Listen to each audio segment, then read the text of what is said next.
رمضان المبارک کے بعد ایک مومن کے لیے عشر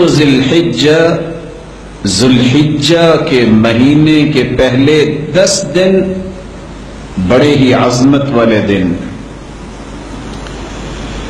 جس کے بارے میں رسول اللہ صلی اللہ علیہ وسلم نے فرمایا افضل ایام الدنیا ایام العشر۔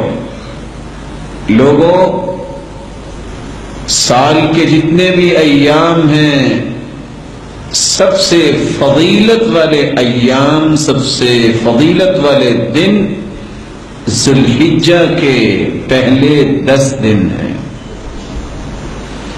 اس لیے فرمایا ما من ایام العمل الصالح فیہن احب الى اللہ من هذه الایام العشرہ قالوا ولا الجہاد فی سبیل اللہ۔ ان 10 دنوں میں جو نیکیاں کرتا ہے، عمل صالح کرتا ہے، اچھے کام کرتا ہے، جو اجر و ثواب اس کو نصیب ہوتا ہے، اور یہ اعمال اتنے اللہ کو محبوب ہوتے ہیں کہ سال کے بقیہ ایام میں اتنے اعمال محبوب نہیں ہوتے ہیں۔ قالوا ولا الجہاد فی سبیل اللہ، اللہ کی راہ میں جہاد کرنا، دین کی سربلندی کے لیے کافروں کے ساتھ جہاد کرنا، وہ بھی افضل نہیں؟ قال ولا الجہاد فی سبیل اللہ، نہیں، ان 10 دنوں میں کی گئی نیکیوں کے برابر جہاد جیسا عظیم کام بھی نہیں ہو سکتا۔ الا رجل خرج بنفسه وماله ولم يرجع من ذلك بشيء۔ ایک شکل ہے کہ انسان اللہ کے دین کی سربلندی کے لیے کفر کے سامنے کھڑا ہوتا ہے، جان کا نذرانہ بھی پیش کر دے اور اپنی جمع پونجی بھی لٹا دے اللہ کے دین کے لیے، تو وہ اس سے فضیلت لے سکتا ہے۔ فَأَكْثِرُوا فِيهِنَّ مِنَ التَّهْلِيلِ وَالتَّحْمِيدِ وَالتَّكْبِيرِ۔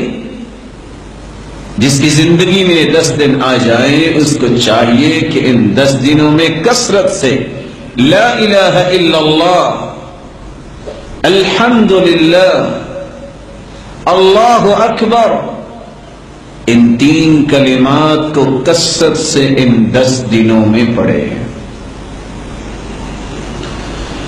صحیح بخاری کی شرح لکھنے والے امام ابن حجر اسقلانی رحمۃ اللہ علیہ فرماتے ہیں والذی یظہر ان السبب فی امتیاز 10 ذی الحجہ لمكان اجتماع أمهات العبادة فيه وهي الصلاة والصيام والصدقة والحج ولا يتأتى ذلك في غيره۔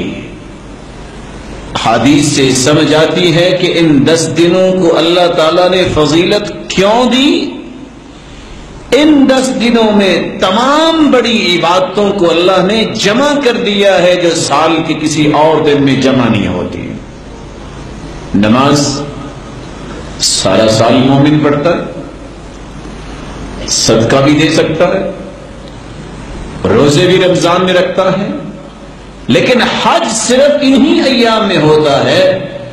اس لیے تمام بڑی بڑی عبادتوں کو اللہ نے چونکہ ان ایام میں جمع کر دیا ہے، اس لیے ان ایام کی سارے سال کے دنوں پر فضیلت حاصل ہے۔ امام ابن تیمیہ رحمۃ اللہ علیہ سے پوچھا گیا رمضان کی آخری 10 راتوں کی تو بہت فضیلت ہے، لیلۃ القدر بھی اس میں آتی ہے، پھر وہ افضل ہے کہ یہ افضل ہے؟ تو امام ابن تیمیہ رحمۃ اللہ علیہ دلائل سے بیان کرتے ہیں دنوں کے اعتبار سے ذوالحجہ کے پہلے 10 دن افضل ہیں، اور راتوں کے اعتبار سے رمضان المبارک کے آخری عشرے کی راتیں افضل ہیں۔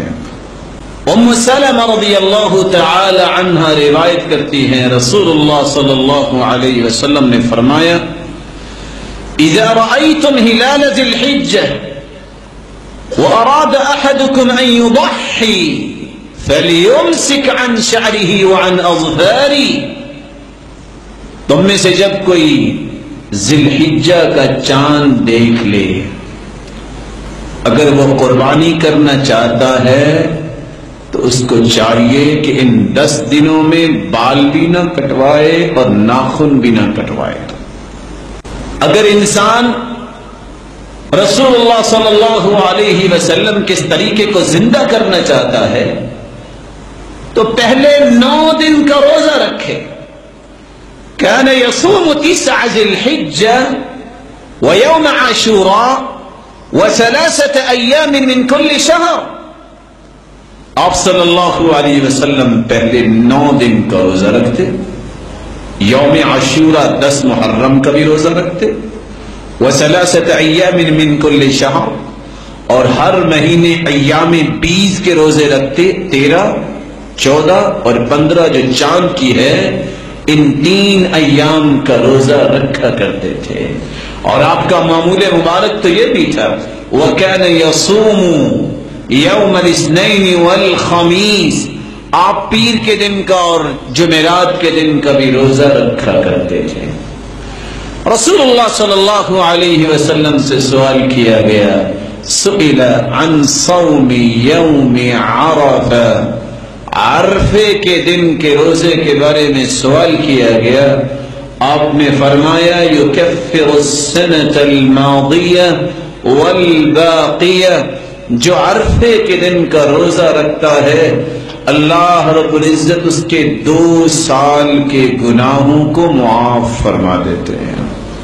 رسول اللہ صلی اللہ علیہ وسلم نے فرمایا، ما من يوم اکثر ان يعتق اللہ فیہ عبدا او امة من النار من یوم عرفہ، اللہ تعالیٰ اس دن جتنے لوگوں کو جہنم سے آزاد کرتے ہیں سال کے کسی دن آزاد نہیں کرتے۔